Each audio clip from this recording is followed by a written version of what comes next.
ബിസ്മില്ലാ അൽഹംദുലില്ലാ വസ്സല്ലല്ലാഹു അലാ നബീന മുഹമ്മദിൻ വഅലാ ആലിഹി വസ്വഹ്ബിഹി അജ്മഈൻ അമ്മാ ബഅദ്.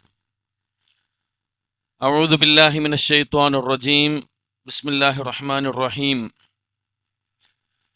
യാ അയ്യുഹല്ലദീന ആമനു തഖുല്ലാഹ ഹഖ്ക തുഖാതിഹി വലാ തമൂതുന്ന ഇല്ലാ വഅൻതും മുസ്ലിമൂൻ. സ്നേഹമുള്ള സഹോദരി സഹോദരന്മാരെ, സത്യവിശ്വാസികളെ, അള്ളാഹുവിൻ്റെ വിധിവിലക്കുകൾ ജീവിതത്തിൻ്റെ മുഴുവൻ മേഖലകളിലും പാലിച്ചുകൊണ്ട് റബ്ബിനെ സൂക്ഷിച്ച് ജീവിക്കണമേ എന്ന് ആമുഖമായി വസിയ്യത്ത് ചെയ്യുന്നു, ഉപദേശിക്കുന്നു. അൽഹംദുലില്ലാ, പരിശുദ്ധ റമളാനിൻ്റെ മുമ്പായി നമ്മൾ നിർത്തിവെച്ച QHLS റമളാനിന് ശേഷം ഇന്ന് നമ്മൾ പുനരാരംഭിക്കുകയാണ്. അള്ളാഹു തൗഫീക്ക് നൽകി നമ്മിൽ നിന്ന് കബൂൽ ചെയ്യുമാറാവട്ടെ. പരിശുദ്ധ ഖുർആനിലെ സൂറത്തുൽ അംബിയാ, സൂറത്തുൽ ഹജ്ജ്, ഇത് രണ്ടുമാണ് നമ്മൾ ഇവിടെ QHLS തുടങ്ങിയതിന് ശേഷം അള്ളാഹുവിൻ്റെ തൗഫീക്ക് കൊണ്ട് പഠിച്ചതും മനസ്സിലാക്കിയിട്ടുള്ളതും. ഇൻഷാ അല്ലാഹ് ഇന്ന് 23-ാം അധ്യായം സൂറത്തുൽ മുഅ്മിനൂൻ, ഈ സൂറത്തുമായി ബന്ധപ്പെട്ടുകൊണ്ടുള്ള കാര്യങ്ങളാണ് നമ്മൾ പഠിക്കാൻ പോകുന്നത്. പൂർണ്ണമായി ആശയങ്ങളും അർത്ഥവും മനസ്സിലാക്കി അത് പഠിച്ച് ജീവിതത്തിൽ പ്രാവർത്തികമാക്കി മറ്റുള്ളവർക്ക് നമ്മളാൽ കഴിയുന്നത് എത്തിച്ചു കൊടുത്ത് ജീവിക്കാൻ അള്ളാഹു ഈ ക്ലാസ്സിൽ പങ്കെടുക്കുന്ന ഓരോരുത്തർക്കും തൗഫീക്ക് നൽകി അനുഗ്രഹിക്കുമാറാവട്ടെ. സൂറത്തുൽ മുഅ്മിനൂൻ ക്ലാസ് തുടങ്ങുന്നതിൻ്റെ മുമ്പ് ചില കാര്യങ്ങൾ ഞാൻ ഓർമ്മപ്പെടുത്താം. ഇൻഷാ അല്ലാഹ് നമ്മൾ പുതിയ ഒരു തുടക്കമാണല്ലോ ഇന്ന്. അതുകൊണ്ട് ഒന്നുകിൽ ഒരു നോട്ട്ബുക്ക് അല്ലെങ്കിൽ ഒരു പേജ് നിങ്ങൾ എന്ത് ചെയ്യണം, കയ്യിലുണ്ടാവണം. നമ്മൾ അങ്ങനെ ഒരു ക്ലാസ് രൂപത്തിലാണ് പോകുന്നത്, പ്രസംഗമോ അല്ലെങ്കിൽ ആ രൂപത്തിലുള്ള ക്ലാസ് അല്ലല്ലോ. അപ്പം അത്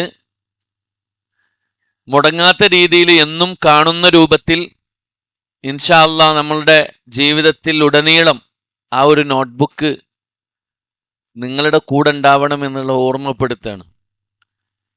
ഇന്ന് കൊണ്ടുവരാത്ത ആളുകൾ വിഷമിക്കേണ്ട. ഇൻഷാ അല്ലാഹ് ഇതിൻ്റെ ലിങ്ക് PDF ഫയൽ നിങ്ങൾക്ക് എന്ത് ചെയ്യും, നമ്മുടെ ഗ്രൂപ്പിൽ കിട്ടും. ഗ്രൂപ്പിലില്ലാത്ത ആളുകൾ ഗ്രൂപ്പിൽ ആഡ് ചെയ്യാൻ പറയണം. എന്നിട്ട് അതിൽ നിന്ന് നോക്കി നിങ്ങൾ എന്ത് ചെയ്യണം, നോട്ട്ബുക്കിലേക്ക് എഴുതിയെടുക്കണം. അതിപ്പോൾ ഗ്രൂപ്പിൽ വരുന്നുണ്ടല്ലോ, എഴുതേണ്ട എന്തിനാ എന്ന് ചോദിക്കരുത്. കാരണം എന്താ, എഴുതുന്നതിലൂടെ നിങ്ങൾക്കൊന്നും കൂടെ കൂടുതൽ പഠിക്കാനും ആ എഴുതി വച്ചത് മറ്റുള്ളവർക്ക് പഠിക്കാനും ഒക്കെ അവസരമുണ്ടാകും എന്നുള്ളത് കൊണ്ട് കൃത്യമായി ഒരു നോട്ടോടു കൂടി നമ്മൾ പഠിച്ച് മുന്നോട്ട് പോകാൻ പ്രത്യേകം ശ്രദ്ധിക്കണമെന്നാണ് ഓർമ്മപ്പെടുത്തുന്നത്. തജ്വീദ് നിയമങ്ങളെ സംബന്ധിച്ചിടത്തോളം നമ്മളൊക്കെ പഠിച്ചു കഴിഞ്ഞിട്ടുണ്ട് ഏകദേശം. അത്രയൊക്കെ തന്നെ ഉള്ളൂ ഖുർആനിലെ തജ്വീദ് നിയമങ്ങൾ. പക്ഷേ ഈ പുതിയ സൂറത്ത് തുടങ്ങുന്നതിലൂടെ ഓരോ തജ്വീദിൻ്റെ നിയമങ്ങളും നിങ്ങൾക്ക് കൃത്യമായിട്ട് ആ നോട്ട്സിൽ തന്നെ രേഖപ്പെടുത്തി തന്നിട്ടുണ്ട് ഇൻഷാ അല്ലാഹ്. അതുകൊണ്ട് നല്ല രീതിയിൽ ഉപകരിക്കുന്ന ഏത് പ്രായത്തിലുള്ള ആളുകൾക്കും മനസ്സിലാക്കാവുന്ന രൂപത്തിലാണ് ഈ സൂറത്തുൽ മുഅ്മിനൂൻ നമ്മുടെ കൗസർ ക്രമീകരിച്ചിട്ടുള്ളത്. അള്ളാഹു അതിനുവേണ്ടി അധ്വാനിക്കുന്ന ആളുകൾക്കൊക്കെ അർഹമായ പ്രതിഫലം നൽകി അനുഗ്രഹിക്കുമാറാവട്ടെ. സൂറത്തുൽ മുഅ്മിനൂൻ നിങ്ങൾ എഴുതി വെക്കണം, നോട്ട്ബുക്ക് ഉള്ളവർ. അതിൻ്റെ ആമുഖമായിട്ട് പറയുകയാണെങ്കിൽ മുഅ്മിനൂൻ എന്ന് പറഞ്ഞാൽ എന്താ, സത്യവിശ്വാസികൾ എന്നാണ് അർത്ഥം. സൂറത്തുൽ മുഅ്മിനൂൻ എന്ന് പറഞ്ഞാൽ സത്യവിശ്വാസികളുടെ അധ്യായം അല്ലേ, സൂറത്ത്. 23-ാമത്തെ സൂറത്താണ് ഖുർആനിലെ 23-ാമത്തെ സൂറത്താണ് ഏത്, സൂറത്തുൽ മുഅ്മിനൂൻ. ഈ സൂറത്ത് അവതരിച്ചിട്ടുള്ളത് മക്കയിലാണ്. മക്കയിലാണ് ഈ സൂറത്ത് അവതരിച്ചത്. വിശുദ്ധ ഖുർആനിൽ 114 അധ്യായങ്ങളിൽ വ്യത്യസ്തങ്ങളായ അധ്യായങ്ങൾ മക്കിയായ സൂറത്തുണ്ട്, മദനിയായ സൂറത്തുണ്ട്. മക്കിയായ സൂറത്ത് എന്ന് പറഞ്ഞാൽ എന്താ? നമ്മൾ ആമുഖത്തിൽ പറഞ്ഞിരുന്നു, എന്നാലും ഒരു ഓർമ്മക്ക് വേണ്ടി പറയാണ്. മക്കിയായ സൂറത്തുകൾ എന്ന് പറഞ്ഞാൽ എന്താ? മക്കയിൽ അവതരിച്ച സൂറത്തുകൾ. മദനിയായ സൂറത്തുകളോ? മദീനയിൽ അവതരിച്ചത് ആണോ? അല്ല. അതാണ് ശരിക്കും മക്കിയായ സൂറത്തുകൾ എന്ന് പറഞ്ഞാൽ നബി സല്ലല്ലാഹു അലൈഹി വസല്ലമ മക്ക വിട്ട് മദീനയിലേക്ക് ഹിജറ പോകുന്നതിന് മുമ്പ് അവതരിച്ച സൂറത്തുകൾക്കാണ് മക്കിയായ സൂറത്തുകൾ എന്ന് പറയുന്നത്. ഇനി ഒരിക്കലും മറന്നു പോകരുത്. മക്കിയായ സൂറത്ത് എന്ന് പറഞ്ഞാൽ മക്കയിൽ അവതരിച്ചത് എന്നല്ല, മറിച്ച് പ്രവാചകൻ ഹിജറ പോകുന്നതിന് മുമ്പ് അവതീർണമായ സൂറത്തുകൾക്ക് പറയുന്ന പേരാണെന്ത്? മക്കിയായ സൂറത്തുകൾ. മദനിയായ സൂറത്തുകൾ എന്ന് പറഞ്ഞാൽ ഹിജറക്ക് ശേഷം, പ്രവാചകൻ മദീനയിലേക്ക് ഹിജറ പോയതിന് ശേഷം അവതീർണമായ ഖുർആനിലെ സൂറത്തുകൾക്ക് പറയുന്ന പേരാണ്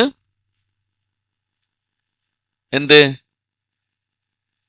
മദനിയായ സൂറത്തുകൾ എന്ന് പറയുന്നത്.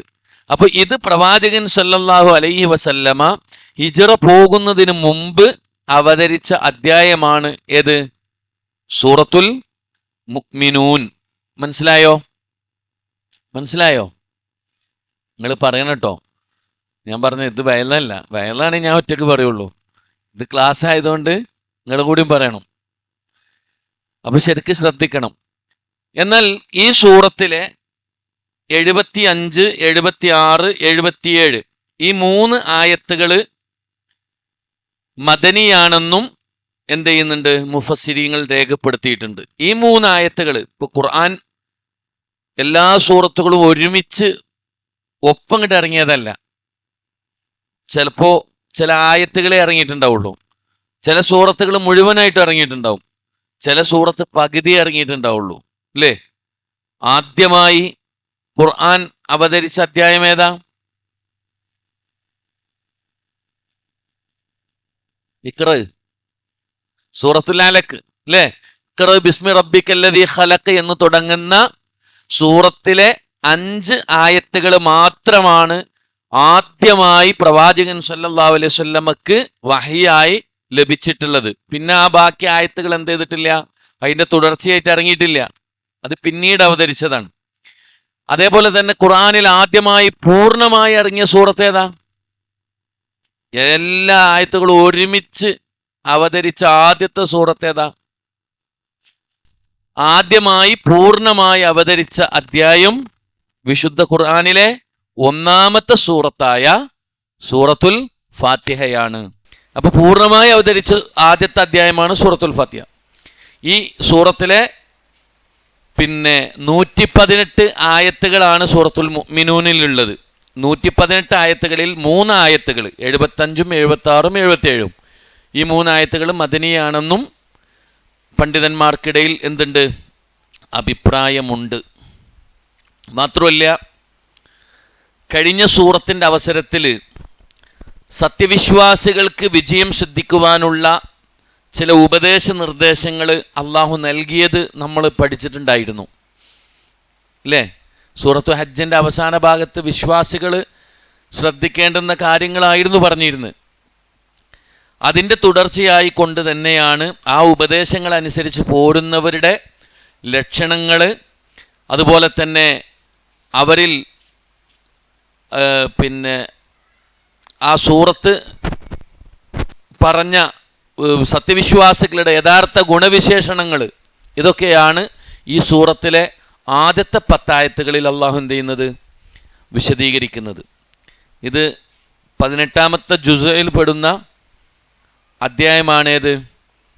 സൂറത്തുൽ മുഅ്മിനൂൻ. മനസ്സിലായോ? അപ്പം ഇതൊക്കെയാണ് ഇതിൻ്റെ ചില പ്രത്യേകതകൾ. അതിൻ്റെ കൂട്ടത്തിൽ കുറച്ച് കാര്യങ്ങളും കൂടെ പറഞ്ഞുതരാം. നബി സല്ലല്ലാഹു അലൈഹി വസല്ലമയുടെ മക്ക ജീവിത കാലഘട്ടത്തിലാണ് എന്ത് ചെയ്തത്? ഈ സൂറത്ത് അവതീർണമാകുന്നത്.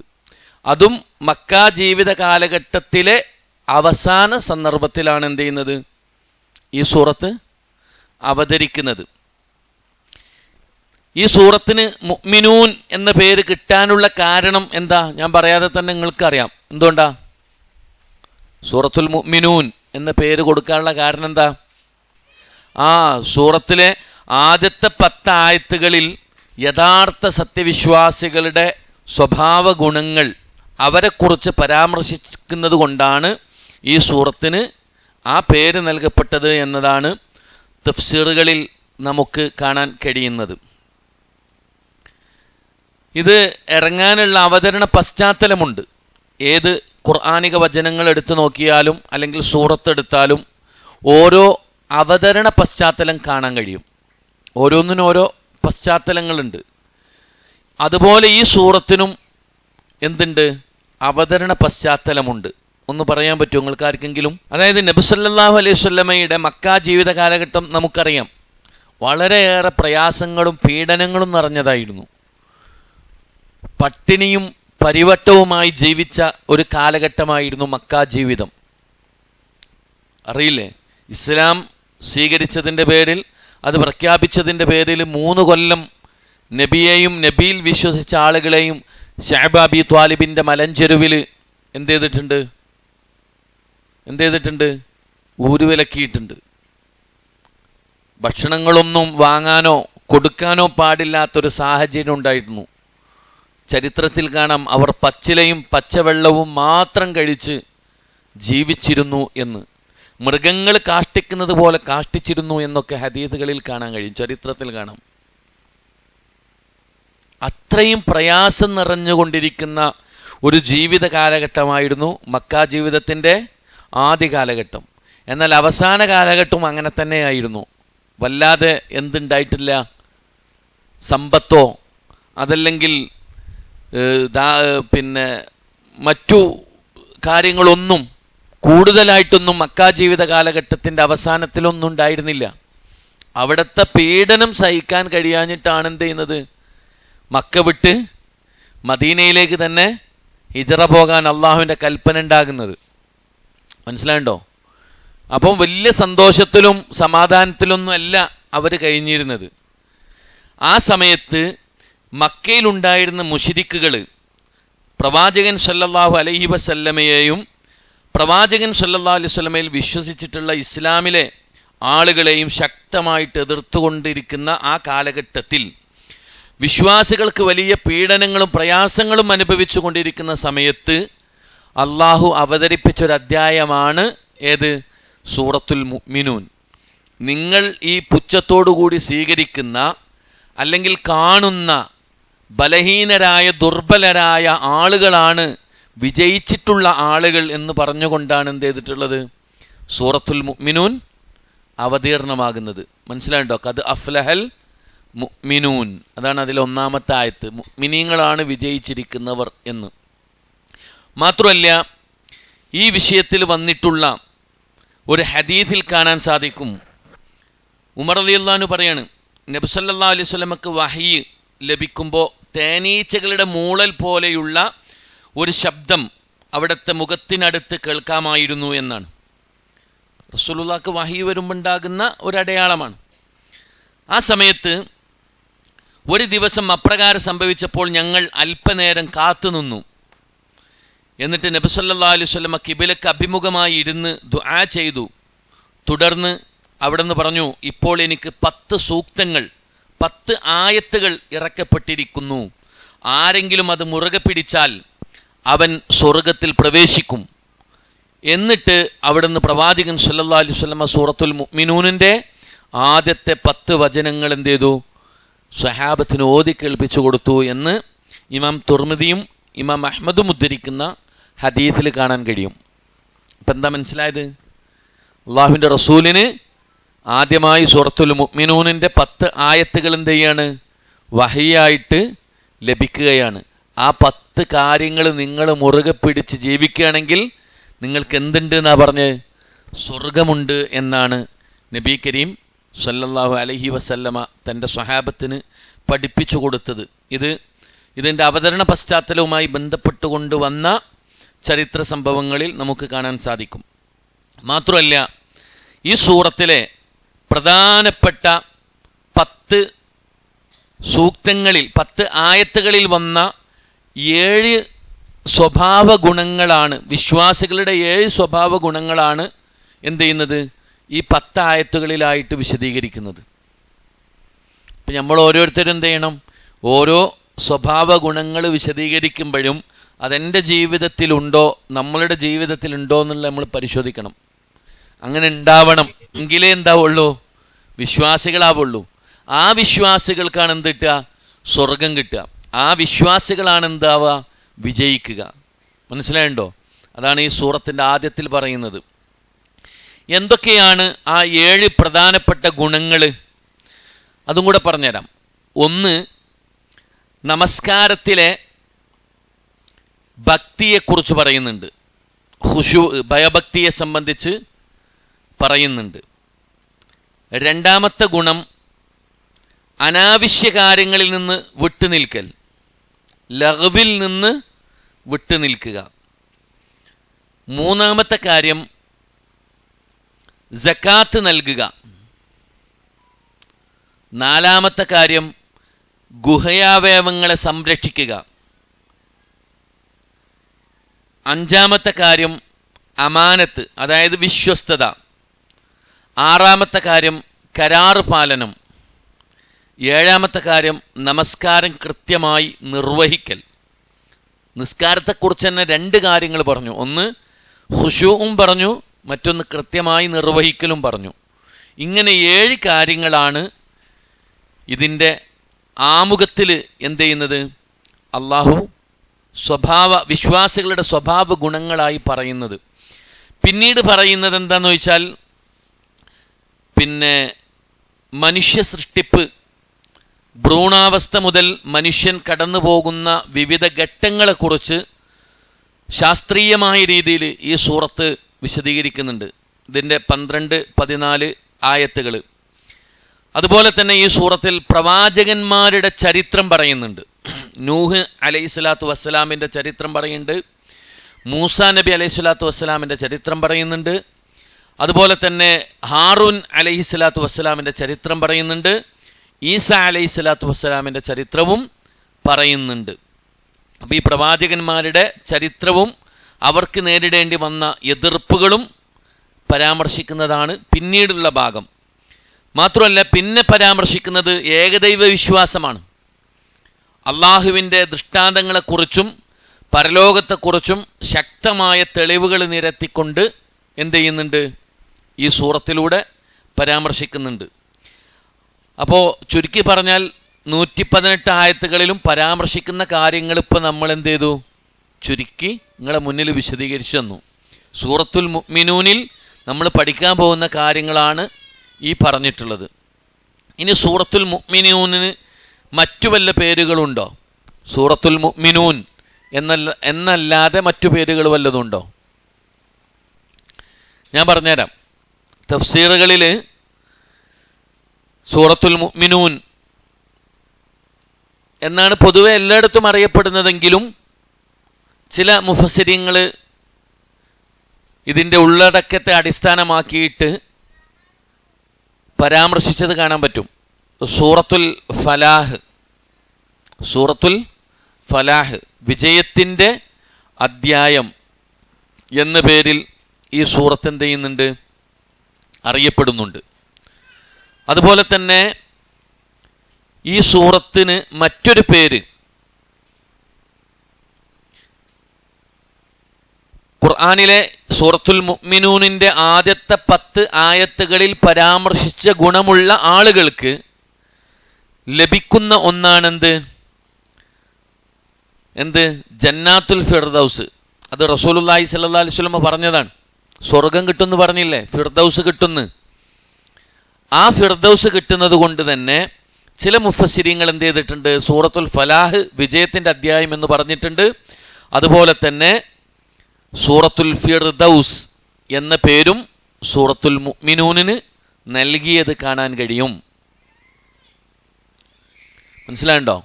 അപ്പോൾ 2 പേരുകളിൽ സൂറത്തുൽ മുഅ്മിനൂൻ എന്നതിന് പുറമെ 2 പേരുകളിൽ ഈ അധ്യായം അറിയപ്പെടുന്നതായി പണ്ഡിതന്മാർ രേഖപ്പെടുത്തിയിട്ടുണ്ട്. മാത്രമല്ല അള്ളാഹിൻ്റെ റസൂൽ പറഞ്ഞൊരു ഹദീസിൽ കാണാം, സൂറത്തുൽ മുഅ്മിനൂനിലെ ആദ്യത്തെ 10 സൂക്തങ്ങൾ ആര് ജീവിതത്തിൽ പകർത്തിയോ അവൻ സ്വർഗാവകാശിയായി. സൂറത്തുൽ മുഅ്മിനൂനിലെ ആദ്യത്തെ 10 ആയത്തുകൾ, 10 സൂക്തങ്ങൾ ആര് ജീവിതത്തിൽ പകർത്തിയോ അവൻ സ്വർഗത്തിൻ്റെ അവകാശിയായി. സുബ്ഹാനല്ലാഹ്. അപ്പം അത്രയും മേന്മയുള്ള സവിശേഷതയുള്ള സ്വഭാവ ഗുണങ്ങളാണ് സൂറത്തുൽ മുഅ്മിനൂനിലൂടെ അതിൻ്റെ ആദ്യത്തെ 10 ആയത്തുകളിൽ അള്ളാഹു എന്ത് ചെയ്യുന്നത്, പരാമർശിക്കുന്നത് എന്ന് നാം മനസ്സിലാക്കണം. ചുരുക്കി പറഞ്ഞ ഈ സൂറത്തിൻ്റെ പ്രത്യേകത, അതിലുള്ള ആയത്തുകൾ, അതിൻ്റെ പേരുകൾ, അത് അവതരിക്കാനുള്ള കാരണം, അതുപോലെ തന്നെ പിന്നെ അത് പ്രാവർത്തികമാക്കിയാലുള്ള ഗുണം, പ്രതിഫലം, ഇതൊക്കെ എന്ത് ചെയ്തു നമ്മൾ മനസ്സിലാക്കി. അപ്പോൾ ഈ 7 കാര്യങ്ങളാണ് ഒരു വിശ്വാസിയുടെ ജീവിതത്തിൽ അവൻ പാലിക്കേണ്ടുന്ന സ്വഭാവ ഗുണങ്ങൾ നബി സല്ലല്ലാഹു അലൈഹി വസല്ലം പഠിപ്പിച്ചത്. ഈ സ്വഭാവ ഗുണങ്ങളുള്ള ആളുകൾ എന്ത് ചെയ്യും, അവർക്ക് സ്വർഗമുണ്ട്, അവർ വിജയിച്ചവരാണ് എന്ന് പ്രവാചകൻ സല്ലല്ലാഹു അലൈഹി വസല്ലമ ഈ സൂറത്തിലൂടെ ഇതിൻ്റെ ആമുഖമായി നമുക്ക് പണ്ഡിതന്മാർ വിശദീകരിച്ചു തന്നിട്ടുണ്ട്, അള്ളാഹുവിൻ്റെ റസൂല് പറഞ്ഞത്. മാത്രമല്ല ഇതിൽ വേറൊരു പ്രത്യേകതയും കൂടെ ഉണ്ട്. അതായത് ഈ സൂറത്തിൻ്റെ അവതരണ പശ്ചാത്തലം നമ്മൾ പറഞ്ഞല്ലോ, വിശ്വാസികളെ മുശ്രിക്കുകൾ വല്ലാതെ പരിഹസിക്കുകയും അപമാനിക്കുകയും പീഡിപ്പിക്കുകയും ചെയ്ത ഒരു സന്ദർഭത്തിലാണ് എന്ത് ചെയ്യുന്നത്, ഈ സൂറത്ത് അവതരിക്കുന്നത്. അതുകൊണ്ട് തന്നെയാണ് നബി സല്ലല്ലാഹു അലൈഹി വസല്ലമയുടെ മക്ക ജീവിത കാലഘട്ടത്തിൽ പിന്നെ വല്ലാത്ത ആ ഒരു പ്രയാസമുണ്ടായ സന്ദർഭത്തിൽ മുശ്രിക്കുകൾ അള്ളാഹുവിൻ്റെ റസൂലിൽ വിശ്വസിച്ച വിശ്വാസികളെ പരിഹസിക്കുകയും കളിയാക്കുകയും ചെയ്ത ആളുകൾക്കുള്ള പ്രത്യേകമായ മറുപടിയും കൂടെയാണ് ഈ സൂറത്തിലുള്ള ആയത്തുകളെന്ന് മുഫസ്സിരീങ്ങൾ രേഖപ്പെടുത്തിയിട്ടുണ്ട്. അപ്പോൾ കാര്യങ്ങൾ മനസ്സിലായല്ലോ അല്ലേ? ഇനിയൊന്നും സംശയങ്ങളില്ലല്ലോ. ഇപ്പം നമ്മൾ സൂറത്തിൻ്റെ പേര് പറഞ്ഞു, എത്രാമത്തെ അധ്യായമാണെന്ന് പറഞ്ഞു, എന്താ പേര്? മുഅ്മിനൂൻ. മറ്റു പേരുകൾ എന്തൊക്കെയാ? ഫലാഹ്, ഫിർദൗസ്. എത്രാമത്തെ അധ്യായ? 23. മുഅ്മിനൂൻ എന്ന് പറഞ്ഞാൽ എന്താ അർത്ഥം? വിശ്വാസികൾ. ഏത് സൂറത്ത് അവതരിച്ചത് എവിടെയാണ്? മക്കിയായ സൂറത്താണ്. എന്നാൽ മദനിയാണ് എന്ന് പറഞ്ഞ ആയത്തുകൾ ഈ സൂറത്തിലുണ്ട്. അതേതൊക്കെയാ? 75, 76, 77. ആകെയുള്ള ആയത്തുകൾ 118. എത്രാമത്തെ ജുസ് ആണിത്? 18ാമത്തെ ജുസ് ആണ്. അതുപോലെ തന്നെ ഈ സൂറത്തിൻ്റെ ആദ്യത്തെ 10 ആയത്തുകളിൽ പരാമർശിക്കുന്നത് ആരെക്കുറിച്ചാ? മുഅ്മിനീങ്ങളെക്കുറിച്ച്. മുഅ്മിനീങ്ങളെക്കുറിച്ച് എത്ര സവിശേഷതകൾ, വിശേഷണങ്ങൾ പറയുന്നുണ്ട്? 7 എണ്ണം. അതേതൊക്കെയാ? നിസ്കാരത്തിലെ ഭക്തി, അനാവശ്യ കാര്യങ്ങളിൽ നിന്ന് വിട്ടുനിൽക്കൽ, സക്കാത്ത്, ഗുഹ്യാവയവങ്ങളെ സംരക്ഷിക്കൽ, വിശ്വസ്തത, അമാനത്ത്, കരാറ് പാലനം, നമസ്കാരം നിലനിർത്തൽ. ഈ 7 കാര്യങ്ങളാണ് എന്ത് ചെയ്ത് അതിൽ പരാമർശിച്ചിട്ടുള്ളത്. ഈ 7 കാര്യങ്ങൾ ഒരു വിശ്വാസി അവൻ്റെ ജീവിതത്തിൽ പ്രാവർത്തികമാക്കിയാൽ അവൻക്ക് എന്തുണ്ടെന്നാ പറഞ്ഞ്? സ്വർഗമുണ്ട് എന്നതാണ് പറഞ്ഞ്. മാത്രമല്ല നബിയുടെ മക്ക കാലഘട്ട ജീവിതത്തിലെ വിശ്വാസികളെ പരിഹസിച്ചിരുന്ന, അപമാനിച്ചിരുന്ന ആളുകൾക്ക് മറുപടിയായിട്ടാണ് എന്ത് ചെയ്തത്? ഈ സൂറത്ത് അവതരിച്ചിട്ടുള്ളത്. പ്രത്യേകിച്ച് അബൂജഹലിനെ പോലെയുള്ള ആളുകൾക്കൊക്കെ മറുപടിയായി കൊണ്ടാണ് എന്ത് ചെയ്തത്? ഈ സൂറത്തിലെ പല ആയത്തുകളുമെന്ന് മുഫസ്സിരീങ്ങൾ രേഖപ്പെടുത്തിയിട്ടുണ്ട്. ഇതാണ് സൂറത്തുൽ മുഅ്മിനൂൻ്റെ ആമുഖം എന്നുള്ള നിലക്ക് നൽകാനുള്ളത്. എന്താണ് മഖാരിജുൽ ഹുറൂഫ് എന്ന് പറഞ്ഞാൽ എന്താ? ഹർഫുകളുടെ മഖ്റജ്, ഉത്ഭവസ്ഥാനങ്ങൾ, അല്ലെങ്കിൽ ഓരോ ഹർഫുകളും പുറത്തു വരുന്ന ഉത്ഭവസ്ഥാനം, അതാണ് മഖാരിജുൽ ഹുറൂഫ്. അറബി അക്ഷരം എത്ര ഉണ്ട്? 28. അതിലെ 28 അക്ഷരങ്ങൾക്കും ഓരോ ഉത്ഭവസ്ഥാനങ്ങളുണ്ട്. ആ സ്ഥാനത്ത് നിന്നായിരിക്കണം അത് ഉച്ചരിക്കേണ്ടത്. ഈ മഖാരിജുൽ ഹുറൂഫ് അതിൻ്റെ ഉച്ചാരണ സ്ഥലങ്ങൾ എവിടെയെന്ന് മനസ്സിലാക്കി ഓരോ അക്ഷരങ്ങളും ഉച്ചരിക്കാൻ പ്രത്യേകം എന്ത് ചെയ്യണം? ശ്രദ്ധിക്കണം. അതിൽ ഒന്നാമത്തെ അക്ഷരം എങ്ങനെയാണ് ഉച്ചരിക്കേണ്ടത് എന്നുള്ളത് കേൾക്കാം. ألف أ ألف أ ألف أ ألف أ. അതെവിടുന്നാ വരുന്നേ? തൊണ്ടയിൽ നിന്ന് അല്ലേ? അല്ലേ?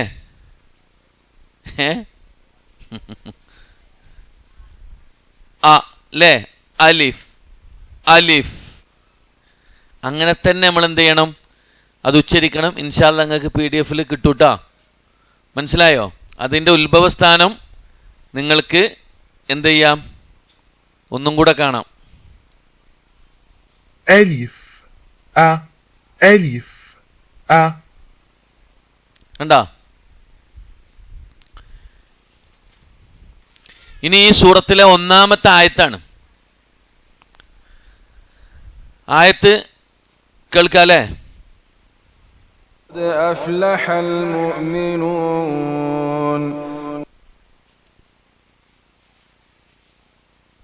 أفلح المؤمنون. ഒന്ന് ഓതി നോക്ക്.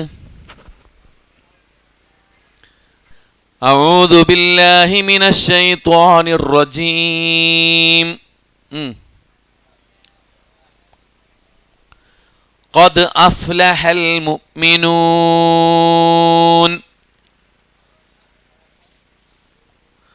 قد أفلح المؤمنون.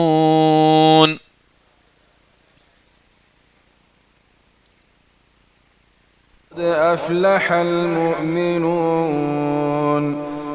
ഓക്കെ അല്ലേ? നമ്മൾ തജ്വീദ് നിയമങ്ങളൊന്ന് പറഞ്ഞാൽ നിങ്ങൾ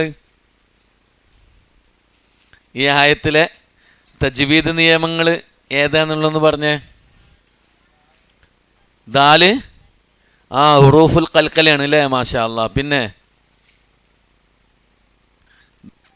കുത്തുബ് ജദ് അതിൽ പെട്ടതാണ് ദാല്. കുത്തുബ് ജദ് എന്ന് പറഞ്ഞാൽ എന്താ? ഹുറൂഫുൽ ഖൽഖല എന്ന് പറഞ്ഞാൽ ഖാഫ് ത്വാ ബാ ജീം ദാൽ ഈ അക്ഷരങ്ങൾക്ക് എന്ത് ചെയ്യണം?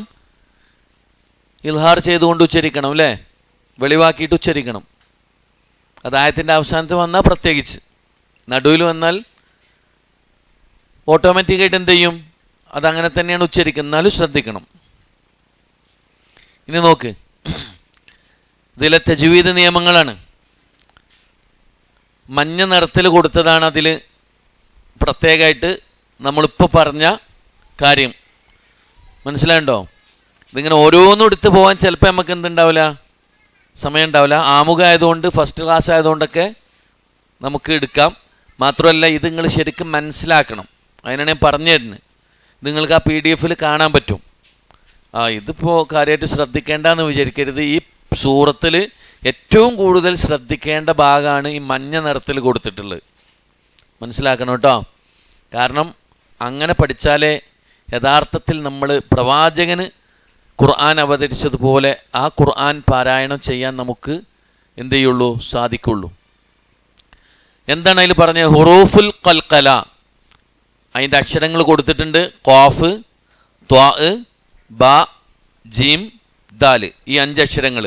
എന്നീ അക്ഷരങ്ങൾക്ക് സുക്കൂന് വന്നതിനാൽ അതിൻ്റെ മഹ്റജിൽ തട്ടിമുഴങ്ങുന്ന ശബ്ദത്തിൽ ഉച്ചരിക്കണം. എന്ന് വെച്ചാൽ കട്ടി കൂട്ടി എന്ത് ചെയ്യണം? ഉച്ചരിക്കണം. അതാണ് ഖദ് ഖദ് ഖദ്. ഉണ്ടോ? മനസ്സിലായുണ്ടോ? ഇതിൽ സംശയം ഉണ്ടെന്തെങ്കിലും? ഇനി എന്താ വേറെ തജ്വീദ് നിയമം എന്താ ഇതിലുള്ള? എന്തുണ്ടോ? ഇല്ലല്ലോ? ഇല്ലല്ലേ? എന്നാ നോക്കുന്നുണ്ടോന്ന്. അടുത്ത ഖവായിദു തജ്വീദാണ്. അടുത്ത തജ്വീദിൻ്റെ നിയമം മഞ്ഞ നിറത്തിൽ കൊടുത്ത് നിങ്ങൾക്ക് കാണാം. കാണുന്നില്ലേ? എന്താ? ഹംസത്തുൽ വസ്ൽ. ഇതൊക്കെ നമ്മൾ പഠിച്ചതാട്ടോ. ഇതെല്ലാം നമ്മൾ പഠിച്ചതാണ്, വിശദീകരിച്ചതാണ്. അതൊന്നും കൂടെ വ്യക്തമാക്കി എഴുതി നിങ്ങൾക്ക് ഈ ക്ലാസ്സിൽ തന്നു എന്നുള്ളതാണ് ഏറ്റവും വലിയ ഈ PDF-ൻ്റെ പ്രത്യേകത. അത് വല്ലാത്തൊരു പ്രതിഫലാർഹമായ കാര്യമാണ്. അള്ളാഹു പ്രതിഫലം നൽകട്ടെ. അപ്പം നിങ്ങൾ ശരിക്കും ഇതേ രൂപത്തിൽ പഠിച്ചാൽ നമുക്ക് ഒരു പേടിയും പേടിക്കണ്ട, നന്നായി ഖുർആൻ പാരായണം ചെയ്യാൻ സാധിക്കും. ഹംസത്തുൽ വസ്ലിൻ്റെ അടയാളമാണ് ആ മഞ്ഞ നിറത്തിൽ കൊടുത്ത ഹംസ, കണ്ടോ അലിഫ്. അവിടെ എങ്ങനെ എന്താ ചെയ്യേണ്ടത്? ഹാ കഴിഞ്ഞാൽ ലാമിലേക്ക് ചേർത്തി ഓതുമ്പോൾ ആ ഹംസ എന്ത് ചെയ്യേണ്ടതില്ല, ഉച്ചരിക്കേണ്ടതില്ല. ഖദ് അഫ്ലഹ അൽ മുഅ്മിനൂൻ എന്ന് പറയണ്ട. പിന്നെ ഖദ് അഫ്ലഹൽ മുഅ്മിനൂൻ, കണ്ടോ ഖദ് അഫ്ലഹൽ മുഅ്മിനൂൻ. മനസ്സിലായോ? മനസ്സിലായില്ലേ? പിന്നെന്താ അതിലുള്ളത്? അടുത്ത തജ്വീദ് നിയമമാണ്. ആ ഒരൊറ്റ ആയത്തിലുള്ള തജ്വീദ് നിയമങ്ങളാണ് കേട്ടോ. ഖദ് അഫ്ലഹ അൽ മുഅ്മിനൂൻ, അൽ മുഅ്മിനൂൻ. മനസ്സിലായോ? എന്താണ്? ഇൽഹാറുൽ ഖമരി, ഖമരിയായ അക്ഷരങ്ങളുണ്ട്, ശംസിയായ അക്ഷരങ്ങളുണ്ട്. ഹുറൂഫുൽ ഖമരിയെയും ഹുറൂഫു ശംസിയെയും പഠിച്ചിട്ടില്ലേ? പഠിച്ചിക്കണോ? എവിടെ പഠിക്കണില്ലേ? പഠിച്ചിക്കണില്ലേ? മാഷാ അല്ലാ. അപ്പം നിങ്ങൾ പറയും വേഗം. ഹുറൂഫുൽ ഖമരിയ എന്ന് പറഞ്ഞാൽ എന്താ?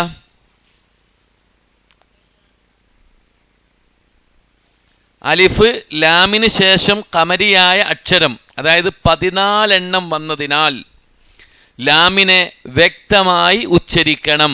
ഖദ് അഫ്ലഹൽ അൽ, ഉണ്ടോ അൽ എന്ന് ശരിക്കുച്ചരിക്കണം. അതാണ് ഖമരിയ. അതിൽ 14 അക്ഷരങ്ങളുള്ളത്. ഏതൊക്കെയാണ്? അലിഫ്, ബാ, ഗൈന്, ഹാ, ജീമ്, കാഫ്, വാവ്, ഖാ, ഫാ, ഐന്, ഖാഫ്, യാ, മീം, ഹാ. അലിഫ്ലാമിന് ശേഷം ഖമരിയായ അക്ഷരം, അതായത് ഈ പറഞ്ഞ 14 എണ്ണം വന്നതിനാൽ ലാമിനെ വ്യക്തമായി ഉച്ചരിക്കണം. മനസ്സിലായുണ്ടോ? അപ്പൊ ഖദ് അഫ്ലഹൽ മുഅ്മിനൂൻ ഓതി നോക്ക്.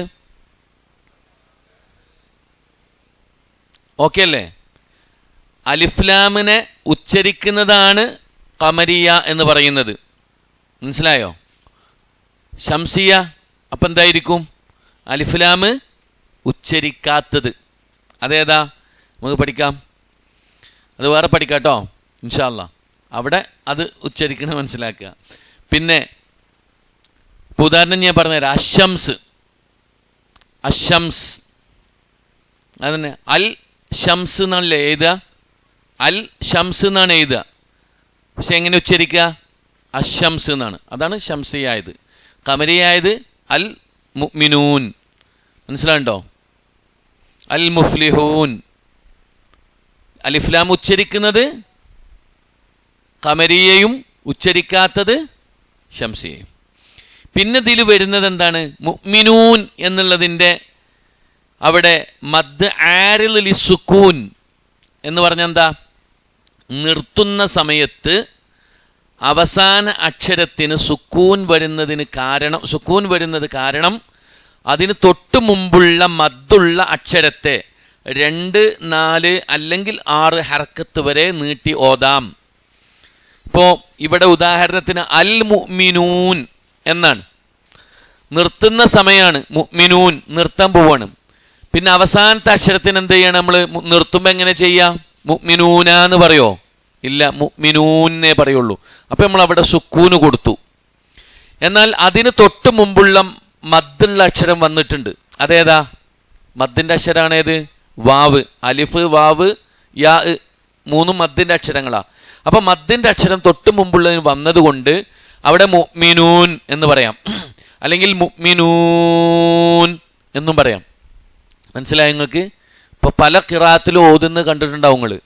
ചിലോല് ഖദ് അഫ്ലഹൽ മുഅ്മിനൂൻ, വേറെ ചില ആൾക്കാർ ഖദ് അഫ്ലഹൽ മുഅ്മിനൂൻ എന്ന് ഓതുന്നങ്ങ. അപ്പോൾ അവിടെ 2, 4, 6 ഹർക്കത്ത് വരെ എന്ത് ചെയ്യാം? നീട്ടാവുന്നതാണ്. 2 ഹർക്കത്ത് പറഞ്ഞ് നിർത്താം, അതേപോലെ 4 ഹർക്കത്ത് നീട്ടാം, 6 ഹർക്കത്തും നീട്ടാവുന്നതാണ്. മനസ്സിലായോ? എന്തുകൊണ്ടാണ്? നിർത്തുന്ന സമയത്ത്, അതായത് മദ്ദു ആരിൽ സുക്കൂൻ, നിർത്തുന്ന സമയത്ത് അവസാന അക്ഷരത്തിന് സുക്കൂന് വരുന്നത് കാരണം അതിന് തൊട്ട് മുമ്പുള്ള മദ് അക്ഷരത്തെ 2, 4, 6 ഹർക്കത്ത് വരെ നീട്ടാവുന്നതാണ്. നിങ്ങൾ മനസ്സിലാവുന്നുണ്ടോ സംഭവം? ഇതൊക്കെ നമ്മൾ പഠിച്ചു തന്നെയാണ് കേട്ടോ, ബേജാറാവണ്ട. അതതിൽ കൃത്യമായിട്ട് എഴുതി നിങ്ങൾക്ക് വ്യക്തമാക്കി തന്നു എന്നേ ഉള്ളൂ. ഇനി നമുക്ക് അർത്ഥത്തിലേക്ക് വരാം. ഖദ് അഫ്ലഹ. അഫ്ലഹ എന്നുള്ളത് മാലിയായ ഒരു വാക്കാണ്. അഫ്ലഹ, ഖദ് എന്ന് പറഞ്ഞാൽ തീർച്ചയായിട്ടും എന്നതാണ്. ഖദ് അഫ്ലഹ, തീർച്ചയായും വിജയിച്ചു എന്നാണ്. അഫ്ലഹ മാലി. മാലി പറഞ്ഞെന്താ? ഭൂതകാലം എന്ന് പറഞ്ഞാൽ കഴിഞ്ഞു പോയ കാലം. അഫ്ലഹ വിജയിച്ചിരിക്കുന്നു, വിജയിച്ചു. വറബ അടിച്ചു. ജലസ ഇരുന്നു. നസ്വറ സഹായിച്ചു. മനസ്സിലായോ? അതിനാണ് എന്തെന്ന് പറയാ? മാലി എന്ന് പറയാം. ഇനി അതിൻ്റെ മുലാരിയാണ് വർത്തമാന ഭാവി കാലം. അതാണ് എന്ത്? യുഫ്ലിഹു എന്നുള്ളത്. അഫ്ലഹ യുഫ്ലിഹു. അപ്പം എന്താ? അതിപ്പോൾ സംഭവിച്ചു കൊണ്ടിരിക്കുന്നതാണ്. യുഫ്ലിഹു എന്ന് പറഞ്ഞാൽ വിജയിച്ചു കൊണ്ടിരിക്കുന്നു അല്ലെങ്കിൽ വിജയിക്കും. മനസ്സിലായോ? അതാണ് അതിൻ്റെ മുലാരി. ഇതേപോലെ നിങ്ങൾക്ക് ഒരുപാട് അറബി പദങ്ങളുടെ മാലിയും മുലാരിയും എന്ത് ചെയ്യാൻ പറ്റും? കണ്ടെത്താൻ പറ്റും. ലറബൻ്റെ മുലാരി എന്ന് പറഞ്ഞേ, യളിരിബു. ജലസൻ്റെ മുലാരി എന്ന് പറഞ്ഞേ, യൻസുറുവിൻ്റെ മാലി എന്ന് പറഞ്ഞേ, നസ്വറ. മാഷാ അല്ലാഹ്. കണ്ടോ? അപ്പോൾ മാലി പഠിച്ചു, മുലാരി പഠിച്ചു. മാലി എന്ന് പറഞ്ഞാൽ ഭൂതകാലം, മുലാരി എന്ന് പറഞ്ഞാൽ വർത്തമാനകാലം അല്ലെങ്കിൽ ഭാവിയും കൂടെ ഒരുമിച്ച് വരുന്നതാണ്. അറബിയിൽ മാത്രമാണ് അങ്ങനെ ഉള്ളത്. മനസ്സിലായോ? മുലാരി, മാലി. പിന്നെ അറബിയിലുള്ളത് എന്താണ്? അംബ്രാണ്. അംബ്ര എന്ന് പറഞ്ഞാൽ കൽപ്പനാക്രിയ, അംബ്രും ഫീല്. മനസ്സിലാവുണ്ടോ? മാലി, മുലാരി, അംബ്ര.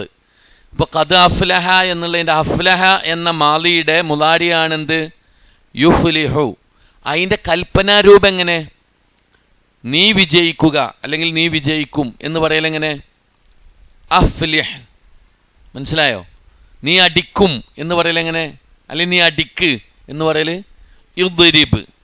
നീ ഇരിക്ക് എന്ന് പറയൽ ഇജ്ലിസ്. നീ നിൽക്ക് കും. മനസ്സിലായോ? കാമ യഖൂമു കും. ജലസ യജ്ലിസു ഇജ്ലിസ്. ദറബ യദ്രിബു ഇദ്രിബ്. ഇങ്ങനെ ഓരോന്നും നമുക്ക് ഉണ്ടാക്കാൻ പറ്റും. അപ്പം മാലി, മുലാരി, അംബ്ര. മനസ്സിലായല്ലോ? ഖദ് അഫ്ലഹ എന്ന് പറഞ്ഞാൽ തീർച്ചയായും വിജയിച്ചു. അൽ മുഅ്മിനൂൻ. ആരാ വിജയിച്ചത്? സത്യവിശ്വാസികൾ. ഖദ് അഫ്ലഹൽ മുഅ്മിനൂൻ.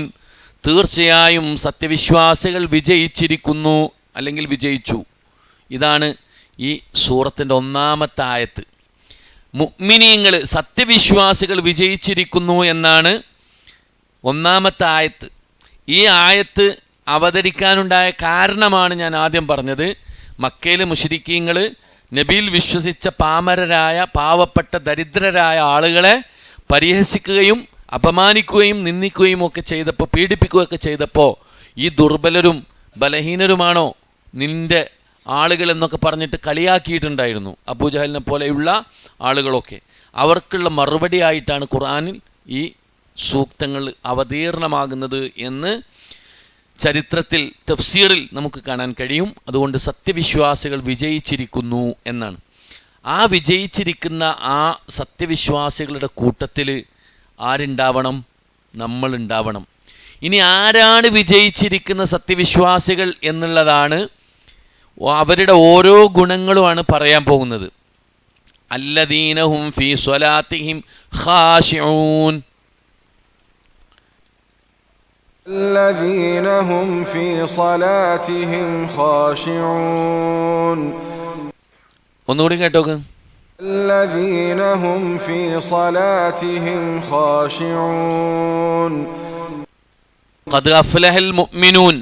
സത്യവിശ്വാസികൾ വിജയിച്ചിരിക്കുന്നു എന്ന് പറഞ്ഞ ആ വിജയിച്ച ആളുകളുടെ, വിശ്വാസികളുടെ ഗുണങ്ങൾ 1-ാമത്തെ ഗുണം പറയാണ്. എന്താ? ഒന്നോദിയൊക്കെ. അല്ലദീനഹും ഫീ സ്വലാത്തിഹിം ഖാശിഊൻ. അല്ലേ? എന്താണ് പറഞ്ഞത്? അതിലുണ്ട് തജ്വീദിൻ്റെ നിയമങ്ങൾ. ഹംസത്തുൽ വസ്ൽ വന്നിട്ടുണ്ട്. ഹംസത്തുൽ വസ്ൽ വന്നതുകൊണ്ട് അവിടെ ഈ വാക്കിന് മുമ്പിലെ വചനവുമായി ചേർത്ത് ഓതുമ്പോൾ ഹംസ ഉച്ചരിക്കില്ല. എന്നാൽ ഇവിടെ അല്ലദീന എന്ന ഈ വാക്കിലെ ഹംസ കൊണ്ട് തുടങ്ങുമ്പോൾ ആ എന്ന് ഉച്ചരിക്കണം. മനസ്സിലായില്ലേ? നമ്മൾ പറഞ്ഞ തജ്വീദിൻ്റെ നിയമാണത്. ഹംസത്തുൽ വസ്ൽ മധ്യത്തിൽ വരുമ്പോൾ ഉച്ചരിക്കേണ്ടതില്ല. എന്നാൽ തുടക്കത്തിൽ വരുമ്പോൾ നമ്മൾ ഹംസത്തുൽ വസ്ലിനെ ഉച്ചരിക്കണം. ഇഹ്ദിന സിറാത്തുൽ മുസ്തഖീം. ഇഹ്ദിന ഉണ്ടോ? മനസ്സിലായില്ലേ? ആദ്യത്തിൽ വരുമ്പോൾ നമ്മൾ എന്ത് ചെയ്യണം? അവിടെ ആ എന്ന് ഉച്ചരിക്കണം. അപ്പൊ അല്ലദീന എന്നാണ് ഉച്ചരിക്കുക. ഇനി ഖദ് അഫ്ലഹൽ മുഅ്മിനൂനല്ലദീന ഹും ഫീ സ്വലാത്തിഹിം അങ്ങനെയാണ് ഓതുക. അവിടെ ആ എന്ന് ഉച്ചരിച്ചില്ല. അപ്പം കൂട്ടി ഓതുമ്പോൾ എന്ത് ചെയ്യൂല? ആ ഹംസത്തുൽ വസ്ലിനെ ഉച്ചരിക്കൂല. ഒറ്റക്ക് ഓതുമ്പോൾ അവിടെ ആ എന്ന് കൊടുത്തിട്ട് എന്ത് ചെയ്യും? ഉച്ചരിക്കും. അതാണ് അതിലെ നിയമം. പിന്നെന്താ? ഹും ഫി, അതുപോലെ സ്വലാത്തിഹിം ഖ. ഇൽഹാർ ഷഫവി എന്ന് പറഞ്ഞാൽ എന്താ? ഷഫവി എന്ന് പറഞ്ഞാൽ എന്താ? ഷഫത്ത് ചുണ്ടുകൾ അല്ലേ? ഷഫവിയുൻ.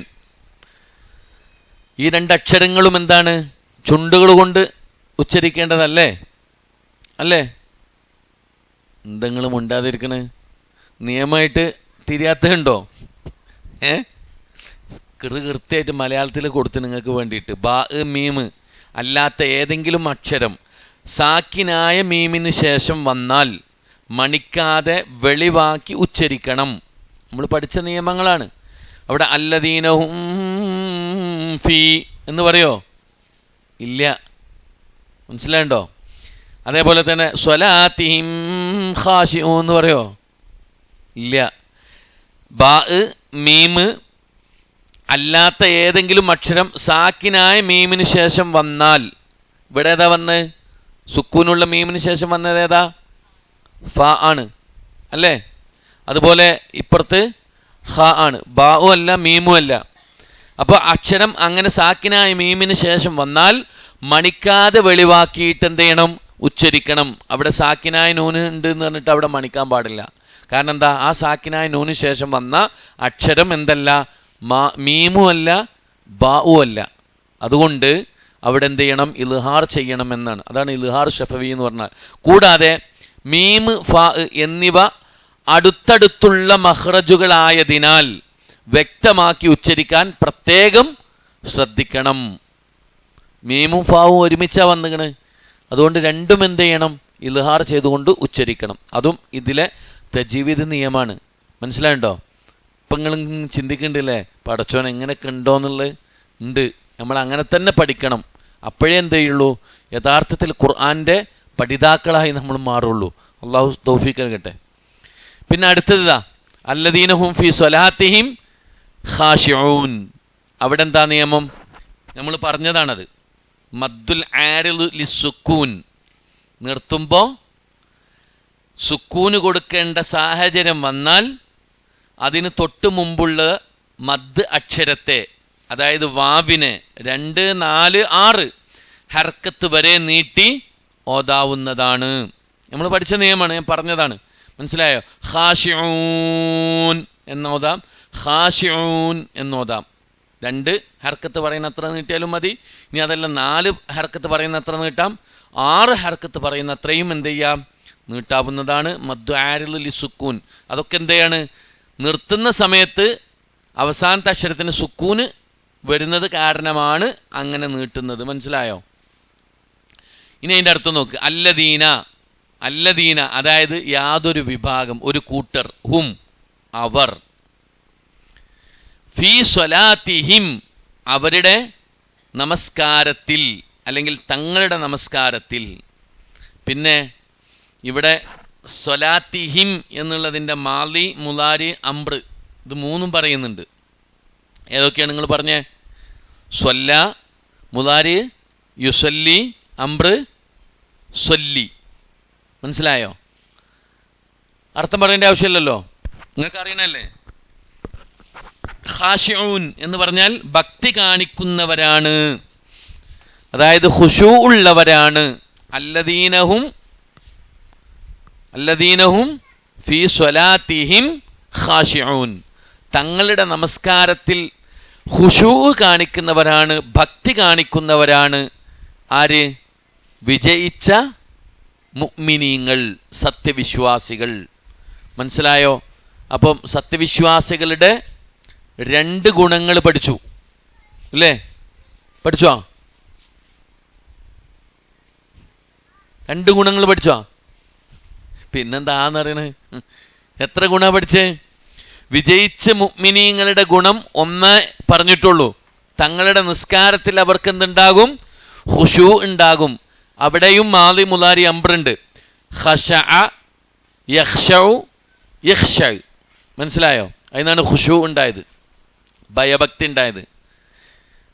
ഖശഅ എന്ന് പറഞ്ഞാൽ ഭയഭക്തി കാണിച്ചു എന്നാണ്, അല്ലെങ്കിൽ വിനീതമായി താഴ്മ കാണിച്ചു എന്നൊക്കെ പറയാം. യഖ്ശഉ അതന്നെ അതിൻ്റെ മുലാരിയായ ഫേല്. യഖ്ശ എന്ന് പറഞ്ഞാൽ അതിൻ്റെ അംറായ ഫേല്, ഭക്തിയുള്ളവനാവുക അല്ലെങ്കിൽ വിനയമുള്ളവനാവുക. ഇപ്പം ഇവിടെ ഇനി നമ്മൾ ഈ 1ാമത്തെ ഗുണത്തിൽ തന്നെ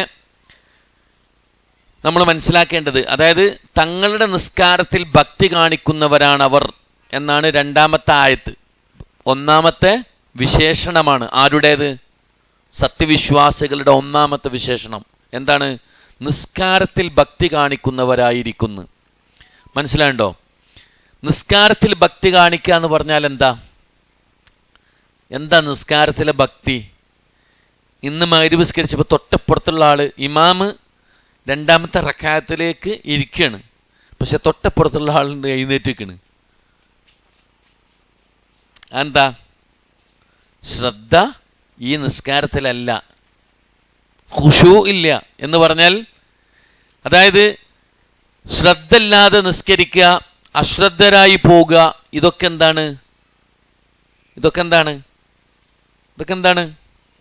വിശ്വാസികളുടെ അടയാള അല്ല.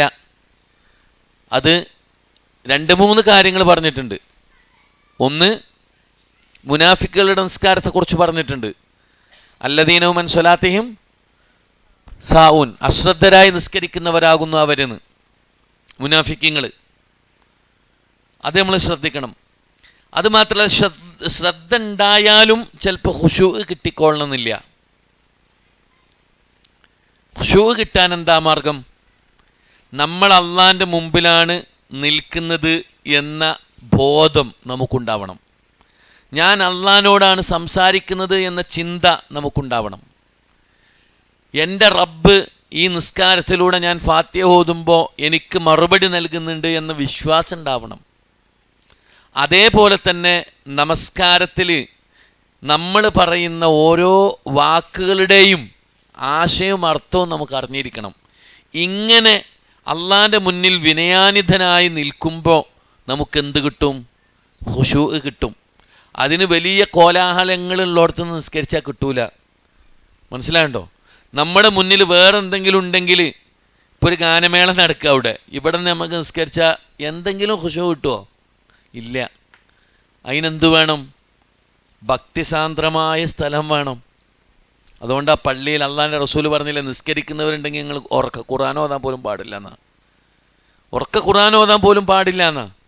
കാരണം എന്താ? അവൻ്റെ നിസ്കാരത്തിൻ്റെ ശ്രദ്ധ മാറിപ്പോകും. അവിടെ പാട്ടും സംഗീതമൊന്നുമില്ല. എന്താ ഓതണേ? ഖുർആന. എന്നിട്ട് പോലും പ്രവാചകൻ എന്ത് ചെയ്തു? അതിനെ നിരുത്സാഹപ്പെടുത്തിയെന്ന. മനസ്സിലായിട്ടോ? നിങ്ങൾ ആലോചിച്ച് നോക്കി, നമ്മൾ തഹജ്ജുദിന് വേണ്ടി എഴുന്നേൽക്കുന്ന സമയം, രാത്രിയുടെ അന്ത്യയാമങ്ങൾ, അത്താഴത്തിനൊക്കെ എഴുന്നേൽക്കുന്ന സമയത്ത് എല്ലാവരും ഉറങ്ങിയേക്കാരും, ആരും ഉണ്ടാവില്ല കാണാൻ. ഒരു നേരിയ ലൈറ്റ് ഇട്ടിട്ട് നമ്മൾ ഒന്ന് നിസ്കരിച്ച് നോക്കി, ഭയങ്കര അനുഭൂതിയായിരിക്കും ആ നിസ്കാരത്തിന്. നല്ല ഖുശൂ കിട്ടും, നല്ല ഭയഭക്തി കിട്ടും നമുക്ക്. കാരണം എന്താ? അപ്പം നമ്മളും പഠിച്ചവനും മാത്രമേ ഉണ്ടാവുള്ളൂ. മറ്റ് സമയങ്ങളിലോ ചിലപ്പോൾ പള്ളിയിൽ 4 ആൾക്കാരുണ്ടെങ്കിൽ നമ്മൾ നിസ്കാരം എന്ത് ചെയ്യും? നമ്മൾ പല കോലത്തിലും നിസ്കരിക്കുന്ന ആൾക്കാരുണ്ടാവും. നിങ്ങളല്ല കേട്ടോ ഞാൻ പറയണേ. അങ്ങനെ പല പള്ളികളിൽ നമുക്ക് കയറി പരിചയമുള്ളതുകൊണ്ടേ ഇതൊക്കെ പലപ്പോഴും കാണാറുണ്ട്. മനസ്സിലായിട്ടോ നിങ്ങൾക്ക്? അപ്പോൾ ഖുശൂഓടുകൂടി നിസ്കരിക്കുക എന്നുള്ളത് സത്യവിശ്വാസികളുടെ സ്വഭാവ ഗുണമാണ്. ആ ഖുശൂ നമ്മുടെ നിസ്കാരത്തിന് ഉണ്ടാവണം. കാരണം നിസ്കാരം ഒരു മനുഷ്യൻ്റെ കർമ്മങ്ങളിൽ വെച്ച് ഏറ്റവും പ്രാധാന്യമുള്ള ഏറ്റവും പ്രധാനപ്പെട്ട ഒരു കർമ്മമാണെന്ന് നബി സല്ലല്ലാഹു അലൈഹി വസല്ലം പറഞ്ഞിട്ടുണ്ട്. എന്ന് മാത്രമല്ല, ഒരു മനുഷ്യൻ മരണപ്പെട്ട് നമ്മളെയൊക്കെ പരലോകത്ത് അള്ളാഹു ഒരുമിച്ച് കൂട്ടുമ്പോൾ ആദ്യമായി അള്ള വിചാരണക്കെടുക്കുന്ന കർമ്മം ഏതാണ്? നിസ്കാരമാണ്. സക്കാത്ത് നോമ്പൊന്നുമല്ല. ആദ്യം പരലോകത്ത് അള്ളാഹു വിചാരണക്ക് കൊണ്ടുവരുന്ന കർമ്മം അത് നമസ്കാരമാണെന്ന് നബി കരീം സല്ലല്ലാഹു അലൈഹി വസല്ലം പറഞ്ഞിട്ടുണ്ട്. അനസ് റളിയല്ലാഹു അൻഹു ഉദ്ധരിക്കുന്ന ഒരു ഹദീസിൽ കാണാം, ഖാല റസൂലുള്ളാഹി സല്ലല്ലാഹു അലൈഹി വസല്ലം ഹുബ്ബിബ ഇലയ്യ മിനദ് ദുനിയ അന്നിസാഉ വത്തീബു വജുഇല ഖുറത്തു അയ്നി ഫി സ്വലാത്ത്. എന്താ റസൂലുള്ള പറഞ്ഞ്? അനസ് റളിയല്ലാഹുവിൽ നിന്ന് നിവേദനം, അള്ളാഹുവിൻ്റെ റസൂൽ സല്ലല്ലാഹു അലൈഹി വസല്ലം പറഞ്ഞു, ഈ ലോകത്ത് എൻ്റെ ഭാര്യമാരും സുഗന്ധദ്രവ്യങ്ങളും എനിക്ക് പ്രിയങ്കരമാക്കപ്പെട്ടിരിക്കുന്നു. എൻ്റെ കണ്ണിൻ്റെ കുളിർമ, എനിക്ക് ആശ്വാസം കിട്ടുന്നത് നിസ്കാരത്തിൽ നിശ്ചയിക്കപ്പെടുകയും ചെയ്തിരിക്കുന്നു. കണ്ടോ, ഖുറത്തഅയ്നി, കണ്ണിന് കുളിർമ കിട്ടുന്ന ഏതിലൂടെ? നിസ്കാരത്തിലൂടെ. ഞമ്മക്കത് കിട്ടലുണ്ടോ? നമ്മളിപ്പോൾ മഗ്‌രിബ് നിസ്കരിച്ച് നിശാസ്കരിക്കാൻ പോകുന്നുണ്ട്, അല്ലെങ്കിൽ സുബഹിസ്കരിക്കുന്നു. ഈ നിസ്കാരത്തിലൂടെ നമുക്ക് അങ്ങനെ ആശ്വാസമോ കൺകുളിർമയോ നമുക്ക് കിട്ടുന്നുണ്ടോ? നമ്മൾ ആലോചിച്ച് നോക്കി. ഉണ്ടെങ്കിൽ അൽഹംദുലില്ലാ, ആ വിശ്വാസികളുടെ ഗണത്തിലാണ് നമ്മളുണ്ടാവുക. അല്ലെങ്കിൽ നമ്മളുടെ നിസ്കാരത്തിൽ എത്രമാത്രം ഖുശൂ കൊണ്ടുവരണം എന്ന് നമ്മൾ ഓരോരുത്തരും എന്ത് ചെയ്യണം? ശ്രദ്ധിക്കണം. കാരണം നിസ്കാരത്തിൻ്റെ വിഷയത്തിൽ അള്ളാൻ്റെ റസൂലും അള്ളയും പറഞ്ഞത് അത്രമാത്രം പ്രാധാന്യമുണ്ട് എന്നാണ്. അത്ര പ്രാധാന്യമുണ്ട്. അള്ളാൻ്റെ റസൂല് പറഞ്ഞിട്ടുണ്ട്, നിസ്കാരത്തിൻ്റെ വിചാരണയിൽ വിജയിച്ച ഒരുത്തന് പിന്നെ അവൻ്റെ ബാക്കിയുള്ള വിചാരണയൊക്കെ എന്തായിരിക്കും? എളുപ്പമായിരിക്കും. നിസ്കരിക്കാത്ത മനുഷ്യന്മാരുടെ അവസ്ഥ ഒന്ന് ആലോചിച്ച് നോക്കി നിങ്ങൾ, അല്ലേ? കൃത്യമായി ജമാഅത്തിന് പങ്കെടുക്കാത്ത ആളുകളുടെ അവസ്ഥ ആലോചിച്ച് നോക്ക്. കൃത്യമായി നിസ്കരിക്കാത്ത എത്രയോ ആളുകൾ, മുസ്ലിം പേരുള്ള ആളുകൾ അങ്ങാടികളിലും ഷോപ്പിലും ഒക്കെ നടക്കുന്നത് നമ്മൾ കണ്ടിട്ടില്ലേ? അതിൻ്റെ ഗൗരവം അവർ മനസ്സിലാക്കിയിരുന്നുവെങ്കിൽ മുട്ടിലിഴഞ്ഞുകൊണ്ടെങ്കിലും നിസ്കാരത്തിന് അവർ വരുമായിരുന്നു എന്ന്. കാരണം അത്രയും പ്രാധാന്യമുള്ള ഒന്നാണ് നിസ്കാരം. പക്ഷെ നമുക്കിപ്പോഴും അതിൻ്റെ മഹത്വം അറിയില്ല എന്നുള്ളതാണ്. ഇപ്പോൾ റമളാനിലൊക്കെ എത്രങ്ങാനും ആൾക്കാരാ നിസ്കരിക്കാൻ ഉണ്ടായിരുന്നത്, ഓലൊന്നും ഇപ്പോൾ ആ ഭാഗത്തേക്ക് തന്നെ കാണില്ല. റമളാനിലുണ്ടായിരുന്ന ആളുകളൊന്നും ആ ഭാഗത്തേക്കേ കാണുന്നില്ല. എന്തോൽക്ക് നിസ്കാരമില്ലായിട്ടാ? അല്ല, ഉണ്ട്. പക്ഷെ അതിന് അത്ര പ്രാധാന്യമുള്ളൂ. ഒരു മാസത്തിൽ മാത്രം കൊടുക്കേണ്ടതല്ല നിസ്കാരത്തിന് പ്രാധാന്യം. അള്ളാഹുവിൻ്റെ റസൂൽ ഒരിക്കൽ മദീനത്തെ പള്ളിയിൽ വന്ന് നോക്കുമ്പോൾ പല സ്വഹാബികളെയും കാണുന്നില്ല. അവിടെയുള്ള സ്വഹാബികളോട് ചോദിച്ചു, എവിടെ പോയി മറ്റുള്ളവരെന്ന്? റസൂലുള്ളാഹിനോട് സ്വഹാബികൾ പറഞ്ഞു, നബിയെ, അവരൊക്കെ അവരുടെ വീട്ടിൽ വെച്ച് നിസ്കരിക്കുന്നുണ്ട്. നിസ്കരിക്കുന്നില്ല എന്നല്ല, ഓലക്കോല വീട്ടിൽ വെച്ചിട്ട് നിസ്കരിക്കുന്നുണ്ട് എന്ന് പറഞ്ഞു. ആ സമയത്ത് ലഖദ് ഹമംതു, ഞാൻ വിചാരിച്ചു പോയി, ഒരു വിറക് കെട്ടുകൊണ്ടുവരാൻ ഒരാളെ ഏൽപ്പിക്കാം, എന്നിട്ട് നിസ്കാരത്തിന് വരാത്ത, ജമാഅത്തിന് വരാത്ത ആളുകളെയും അവരുടെ വീടും അവരുടെ സമ്പത്തുമെല്ലാം ആ വിറക് കെട്ടിലിട്ട് ചുട്ടുകരിച്ചാലോ എന്ന് മുഹമ്മദ് മുസ്തഫ റസൂലുള്ളാഹി സ്വല്ലല്ലാഹു അലൈഹി വസല്ലം വിചാരിച്ചു എന്നാ. സുബഹി ബാങ്ക് കൊടുക്കുമ്പോൾ കിടന്നുറങ്ങാൻ നമുക്ക് കഴിയോ? പിന്നെ വിളിക്കാതിരിക്കാൻ നിങ്ങൾക്ക് കഴിയോ? ആണുങ്ങൾ പള്ളി പോലെ നിർബന്ധ. പള്ളി പോകാതെ കിടന്നുറങ്ങുന്നുണ്ടെങ്കിൽ അതിന് കുറ്റക്കാരും കൂടെയാണ്, ഭാര്യമാരും കൂടെ കുറ്റക്കാരാണ് കേട്ടോ. നമ്മൾ നിസ്കരിക്കുന്നുണ്ട്, ഓലല്ലേ, അതിന് നമ്മൾ അർഹരല്ല എന്ന് പറയാൻ പാടില്ല എന്ന്. അള്ളാന്റെ റസൂൽ കണ്ണുപൊട്ടനായ അബ്ദുല്ലാഹി ബിൻ ഉമ്മു മക്തൂം റളിയല്ലാഹുവിനോട് പറഞ്ഞൊരു കാര്യമുണ്ട്. കണ്ണ് കാണാത്ത സ്വഹാബിയാണ്. പലപ്പോഴും നമ്മൾ കേട്ട ചരിത്ര. 2 കണ്ണുകൾക്കും കാഴ്ചയില്ലാത്ത സ്വഹാബിയാണ് അബ്ദുല്ലാഹി ബിൻ ഉമ്മു മക്തൂം റളിയല്ലാഹു അൻഹു. അദ്ദേഹം നബിൻ്റെ അരികിൽ വന്നിട്ട് നബിനോട് പറഞ്ഞു, നബിയെ, മദീനയിൽ ഞാൻ നടന്നു വരുന്ന വഴിയിലൊക്കെ പാമ്പുക്കളുടെ ശല്യമുണ്ട്, ഇഴജന്തുക്കളുടെ ശല്യമുണ്ട്. എൻ്റെ കൈ പിടിച്ച് പള്ളിയിലേക്ക് കൊണ്ടുവരാൻ എനിക്കൊരു വഴികാട്ടിയില്ല. മാത്രമല്ല, എൻ്റെ വീട് പള്ളിയിൽ നിന്ന് കുറച്ച് അകലെയാണ്. ഞാൻ വീട്ടിൽ നിന്ന് നിസ്കരിച്ചോട്ടെ. അള്ളാൻ്റെ റസൂലിനോട് വന്നിട്ട് വല്ല ഇളവും ഇസ്ലാമിൽ അനുവദിക്കുന്നുണ്ടോ എന്നറിയാൻ വേണ്ടിയിട്ട് ചോദിക്കുകയാണ്. ആര്? കണ്ണ് കാണാത്ത അന്ധനായ അബ്ദുല്ലാഹി ബിൻ ഉമ്മു മക്തൂം റളിയല്ലാഹു അൻഹു. അള്ളാഹുവിൻ്റെ റസൂൽ എന്താ പറഞ്ഞത്? ആയിക്കോട്ടെ എന്നാ? അല്ല. ഹൽ തസ്മഉ നിദാഅ യാ ഉമ്മു മക്തൂം. അബ്ദുല്ലാഹി ഇബ്നു മക്തൂം റളിയല്ലാഹു അൻഹുവോട് നബി ചോദിക്കുകയാണ്, അള്ളാഹിൻ്റെ പള്ളിയിൽ നിന്നുള്ള ബാങ്ക് വിളി നീ കേൾക്കാറുണ്ടോന്ന്. അദ്ദേഹം പറഞ്ഞു, ബലാ യാ റസൂലല്ലാഹ്, അള്ളാഹുവിൻ്റെ റസൂലെ, എൻ്റെ കാതുകൾക്ക് പ്രശ്നമൊന്നുമില്ല, എനിക്ക് ചെവി കേൾക്കും, കണ്ണിന് മാത്രമേ കാഴ്ചയില്ലാത്തുള്ളൂ. ഞാൻ അള്ളാഹിൻ്റെ പള്ളിയിൽ നിന്നുള്ള ബാങ്ക് വിളി കേൾക്കാറുണ്ട് നബിയെ എന്ന് അള്ളാഹുവിൻ്റെ റസൂലിനോട് അബ്ദുല്ലാഹി ഇബ്നു മക്തൂം റളിയല്ലാഹു അൻഹു പറഞ്ഞപ്പോൾ നബി സല്ലല്ലാഹു അലൈഹി വസല്ലമ പറയാണ്, എങ്കിൽ ഫഅജിബ്, ആ ബാങ്ക് വിളിക്ക് നീ ഉത്തരം നൽകണമെന്നാണ്. സുബ്ഹാനല്ലാഹ്.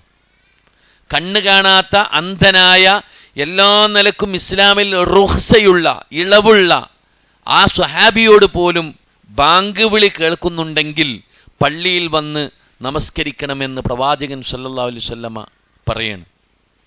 അപ്പം നമ്മളൊന്ന് ആലോചിച്ച് നോക്കി, ദീനിൻ്റെ കാര്യങ്ങളിൽ മജ്‌ലിസുകളിൽ പങ്കെടുക്കുമ്പോൾ നമ്മൾ ജമാഅത്ത് നീട്ടിവെക്കുന്നതിന് വിരോധമല്ല.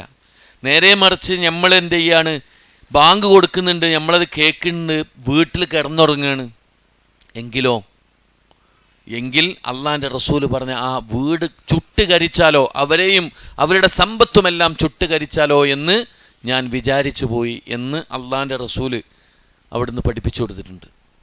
അതുകൊണ്ട് നിസ്കാരത്തിൻ്റെ വിഷയത്തിൽ ഒരു നിലക്കും നമ്മൾ വീഴ്ച വരുത്താൻ പാടില്ല.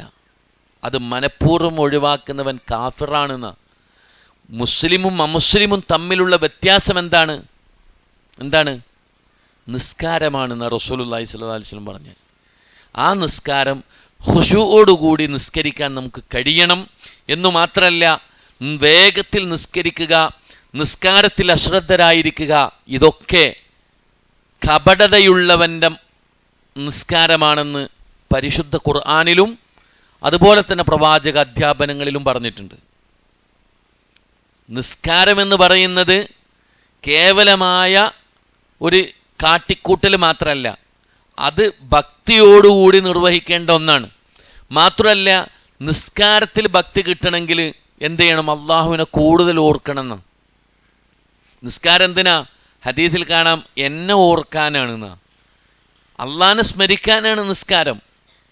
അള്ളാഹുവായിട്ടൊരു അടിമ ഏറ്റവും കൂടുതൽ അടുക്കുന്ന സമയം അവൻ്റെ നിസ്കാരമാണ് എന്ന് റസൂലുള്ളാഹി പറഞ്ഞിട്ടുണ്ട്. ആ നിസ്കാരത്തിൽ സുജൂദിൻ്റെ സന്ദർഭത്തിലാണ് ഒരടിമ ഏറ്റവും കൂടുതൽ അള്ളാഹുവായിട്ട് എന്ത് ചെയ്യുന്നത്? അടുക്കുന്നത് എന്നാ. നമ്മൾ നിസ്കരിക്കുമ്പോഴോ അള്ളാഹു അക്ബർ എന്ന് പറഞ്ഞ് കൈയ്യട്ടും, എന്നിട്ട് ചിലപ്പോൾ മുന്നിൽ നല്ല മെസ്സിൻ്റെയും റൊണാൾഡോൻ്റെ ഒക്കെ ജെയ്സിട്ട ചങ്ങായിയെ കരം നിൽക്കണേ, നമ്മൾ അയിമക്കേ കരം നോട്ടം, അല്ലെങ്കിൽ മേലക്കേ കരം, അല്ലെങ്കിൽ പള്ളീൻ്റെ AC ഇല്ലേ, കാറ്റ് വരുന്നില്ലേ എന്ന് നിസ്കാരത്തിൽ ചിന്തിക്കുന്നവരായിരിക്കും. അതുമല്ലെങ്കിലോ അള്ളാഹു അക്ബർ എന്ന് പറഞ്ഞ് കൈയ്യട്ടിയിട്ട് നമ്മൾ ചിലപ്പം അമേരിക്കയും ഇറാനും തമ്മിലുള്ള യുദ്ധം, അല്ലെങ്കിൽ ഇപ്പം നാളെ ഗ്യാസില്ലല്ലോ ഇനിയിപ്പോൾ എന്താ കാട്ടുക, ഇതൊക്കെ ഈ കാര്യം നമ്മളെ മനസ്സിലുണ്ടാവുന്ന ചിന്തകൾ. അങ്ങനെ നിസ്കരിക്കുന്ന നിസ്കാരം വേസ്റ്റാണ്. അങ്ങനെ നിസ്കരിക്കുന്ന നിസ്കാരം കൊണ്ട് ഒരു ഉപകാരമില്ല എന്നാ റസൂലുള്ളാഹി സ്വല്ലല്ലാഹു അലൈഹി വസല്ലം പറഞ്ഞ്. അങ്ങനെ നിസ്കരിക്കുന്നവർ എന്താണ്? ശ്രദ്ധയില്ലാതെ നിസ്കരിക്കുന്നവർ കപടന്മാരാണ്. അള്ളാഹു കാത്ത് രക്ഷിക്കുമാറാവട്ടെ. ഇങ്ങനെയൊക്കെ പരിഗണിച്ചിട്ടാണെങ്കിൽ നമ്മളെ നിസ്കാരം എത്ര അള്ളാഹു സ്വീകരിക്കുക, അത് നമ്മളാണ് ചിന്തിക്കേണ്ടത്. അതുകൊണ്ട് നിസ്കാരത്തിൻ്റെ വിഷയത്തിൽ അള്ളാഹിൻ്റെ റസൂല് തന്നെ നിസ്കാരത്തിൽ ആകാശത്തേക്ക് നോക്കാറുണ്ടായിരുന്നു എന്ന് കാണാം ഹദീസിൽ. ഈ ആയത്ത് അവതീർണമായതിനു ശേഷം വരുന്നുണ്ട്. ഇതിൻ്റെ ബാക്കിയുള്ള വിഷയത്തിൽ കാണാം, പ്രവാചകൻ സല്ലല്ലാഹു അലൈഹി വസല്ലം എന്ത് ചെയ്തിട്ടില്ല? തൻ്റെ സുജൂദ് ചെയ്യുന്ന സ്ഥലത്തേക്കാണ് പിന്നീട് നോക്കിയിരുന്നത് എന്ന് ഹദീസിൽ കാണാം. അപ്പോൾ നിസ്കാരത്തിൽ എവിടേക്കാണ് നോക്കേണ്ടത്? സുജൂദ് ചെയ്യുന്ന സ്ഥലത്തേക്കാണ്. പള്ളിയിലെ മുസല്ലൻ്റെ ചൊർക്ക്, അതുപോലെ മുസല്ല തന്നെ നിസ്കരിക്കുന്ന ചില പള്ളിയിലൊന്നും പോയാൽ നമുക്ക് നിസ്കാരം തന്നെ ശരിയാവില്ല. കാരണം എന്താ? അത്രയും ചൊർക്കുള്ള മുസല്ലക്കാരിട്ടുണ്ടാവുക. എന്നിട്ട് അതിൻ്റെ ഡിസൈനും നോക്കിയിട്ട് നമ്മൾ ഇരുന്നാൽ നമ്മളെ നിസ്കാരം തന്നെ എന്ത് ചെയ്യും? ഫസാദിലാകും. ശ്രദ്ധ തിരിക്കുന്ന ഒന്നും പാടില്ല എന്നാണ് നിസ്കരിക്കുന്നവൻ്റെ മുന്നിൽ. അതുകൊണ്ട് സുജൂദ് ചെയ്യുന്ന സ്ഥാനത്തേക്ക് മാത്രം നോക്കണം. സുജൂദ് ചെയ്യുന്ന സ്ഥാനത്തേക്കാണ് നമ്മൾ നോക്കേണ്ടത്. അത്തയ്യാത്തിലിരിക്കുമ്പോൾ എന്ത് ചെയ്യണം? ചൂണ്ടുവിരലിലേക്ക് നോക്കണം എന്നും ഹദീസിൽ കാണാം, പ്രവാചകൻ സല്ലല്ലാഹു അലൈഹി വസല്ലം പറഞ്ഞു. അല്ലാതെ അങ്ങോട്ടും ഇങ്ങോട്ടും തിരിഞ്ഞു നോക്കി നിസ്കാരത്തിൽ കുറച്ചു മാത്രം അള്ളാഹുവിനെ ഓർക്കുന്നവരായി നമ്മൾ ഒരിക്കലും മാറാൻ പാടില്ല. യദ്കുറൂനല്ലാഹ ഖലീല, മുനാഫിക്കീങ്ങളായ ആൾക്കാർ നിസ്കാരത്തിൽ കുറച്ചു മാത്രമേ അള്ളാഹുവിനെ ഓർക്കുകയുള്ളൂ എന്ന ഹദീസിൽ വന്നത്. അതുകൊണ്ട് കൃത്യമായി നിസ്കാരം പരലോകത്ത് അള്ളാഹു വിചാരണ ചെയ്യുന്ന ഒന്നാമത്തെ കർമ്മം എന്നുള്ള നിലക്ക് നല്ല ഭക്തിയോടുകൂടി ഖുശൂഅോടുകൂടി നമ്മൾ നിർവഹിക്കുക എന്നതാണ് ഒരു മുഅ്മിനായ മനുഷ്യൻ്റെ ജീവിതത്തിലെ ഒന്നാമത്തെ ഗുണമായി അള്ളാഹു വിശുദ്ധ ഖുർആൻ സൂറത്ത് മുഅ്മിനൂനിൽ എടുത്തു പറഞ്ഞിട്ടുള്ളത്. അതുകൊണ്ട് ഈ 2 ആയത്തുകൾ കൃത്യമായി പഠിക്കുക, അതിലെ തജ്വീദ് നിയമങ്ങൾ പഠിക്കുക, അതിൻ്റെ അർത്ഥങ്ങൾ മനസ്സിലാക്കുക, അതിൻ്റെ മാലി മുലാരി അംർ പഠിക്കുക.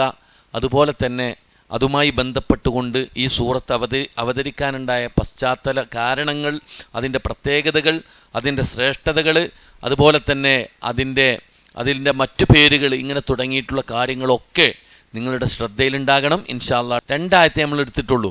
ഈ 2 ആയത്ത് കൃത്യമായി പഠിച്ച് കൃത്യമായി അത് തജ്വീദ് നിയമം അനുസരിച്ച് പാരായണം ചെയ്ത് ബൈഹാർട്ടാക്കാൻ നിങ്ങൾ ശ്രദ്ധിക്കുകയാണെങ്കിൽ നിങ്ങളെ ദുനിയാവിലെ ഈ ജീവിതത്തിൽ ഏറ്റവും വലിയ നിഅമത്ത് നിങ്ങൾക്ക് അതന്നെയായിരിക്കും.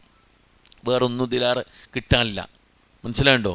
അതുകൊണ്ട് അള്ളാഹിൻ്റെ ഖുർആൻ പഠിക്കാൻ അത്രയും താല്പര്യം കാണിച്ചാൽ അള്ളാഹു നിങ്ങൾക്ക് ജീവിതത്തിൽ ബർക്കത്ത് നൽകുമെന്ന് റസൂലുള്ളാഹി സ്വല്ലല്ലാഹു അലൈഹി വസല്ലം പറഞ്ഞിട്ടുണ്ട്. ഒരു മനുഷ്യന് ബർക്കത്ത് കിട്ടണമെങ്കിൽ അവൻ ദിവസവും ഖുർആൻ പാരായണം ചെയ്താൽ മതി എന്ന് അള്ളാഹിൻ്റെ റസൂൽ പറഞ്ഞിട്ടുണ്ട്. മാത്രമല്ല അർത്ഥത്തോടു കൂടി പഠിക്കുമ്പോഴാണ് യഥാർത്ഥത്തിൽ ഖുർആനിൻ്റെ പാരായണമാവുകയുള്ളൂ എന്ന് പണ്ഡിതന്മാർ പറഞ്ഞിട്ടുണ്ട്. ഒരു സൂറത്തെങ്കിലും ഒരായത്തെങ്കിലും അർത്ഥം മനസ്സിലാക്കി കൃത്യമായി പഠിക്കാൻ നമുക്ക് സാധിച്ചാൽ നാളെ ഖബറിൽ നമുക്ക് ആ ഖുർആൻ ഉണ്ടാകും. അതുപോലെ തന്നെ പരലോകത്ത് വിചാരണ സമയത്ത് ഖുർആൻ നമുക്കുണ്ടാകും. അൽ ഖുർആൻ മുശഫിഉൻ എന്ന് അള്ളാഹുവിൻ്റെ റസൂല് പറഞ്ഞില്ലേ, പരലോകത്ത് നിങ്ങൾക്ക് വേണ്ടി റെക്കമെൻഡ് പറയുമെന്നാണ് വിശുദ്ധ ഖുർആൻ. അത്രയും മഹത്വമുണ്ട്. അതുകൊണ്ട് ഇൻഷാ അല്ലാഹ് ഇന്ന് മുതൽ ഇവിടുന്ന് പഠിപ്പിച്ച ഈ 2 ആയത്തുകൾ കൃത്യമായി പഠിക്കുക, ജീവിതത്തിൽ പകർത്തുക, മറ്റുള്ളവർക്ക് പറഞ്ഞു കൊടുക്കുക. ഇനി ഒരു ക്ലാസ്സും മിസ്സാവാത്ത രൂപത്തിൽ നിങ്ങൾ പങ്കെടുക്കുക, നിങ്ങളെ കുടുംബത്തെ കൊണ്ടുവരിക, മറ്റുള്ളവരെയും കൊണ്ടുവരാൻ പറ്റുന്നവരെയൊക്കെ എന്ത് ചെയ്യുക, നമ്മുടെ ക്ലാസ്സിലേക്ക് കൊണ്ടുവരാൻ പ്രത്യേകം ശ്രദ്ധിക്കുക. അള്ളാഹു തൗഫീക്ക് നൽകുമാറാവട്ടെ. ജീവിതത്തിൽ വന്നു പോയ ചെറുതും വലുതുമായ എല്ലാ പാപങ്ങളും അള്ളാഹു പുറത്തു മാപ്പാക്കി തരുമാറാവട്ടെ. നമ്മുടെ കൂട്ടത്തിൽ നിന്ന് മരിച്ചു പോയിട്ടുള്ള മാതാപിതാക്കളുടെയും വിശ്വാസികളുടെയും ഖബറിടം അള്ളാഹു വിശാലമാക്കി കൊടുക്കുമാറാവട്ടെ. എല്ലാവിധ ദുരന്തങ്ങളിൽ നിന്നും പരീക്ഷണങ്ങളിൽ നിന്നും പ്രയാസങ്ങളിൽ നിന്നും അള്ളാഹു നമ്മെ കാത്ത് രക്ഷിക്കുമാറാവട്ടെ. അള്ളാഹുവിൻ്റെ ഖുർആൻ പഠിക്കാനും മനസ്സിലാക്കാനും ഇത്തരത്തിലുള്ള സൗകര്യങ്ങൾ നമുക്ക് ഒരുക്കി തരുന്നവർക്ക് അള്ളാഹു അർഹമായ പ്രതിഫലം ഇരുലോകത്ത് നൽകി അനുഗ്രഹിക്കുമാറാവട്ടെ. ربنا آتنا في الدنيا حسنة وفي الآخرة حسنة وقنا عذاب النار. سبحانك اللهم وبحمدك أشهد أن لا إله إلا أنت أستغفرك وأتوب إليك. وآخر دعوانا أن الحمد لله رب العالمين. السلام عليكم ورحمة الله وبركاته.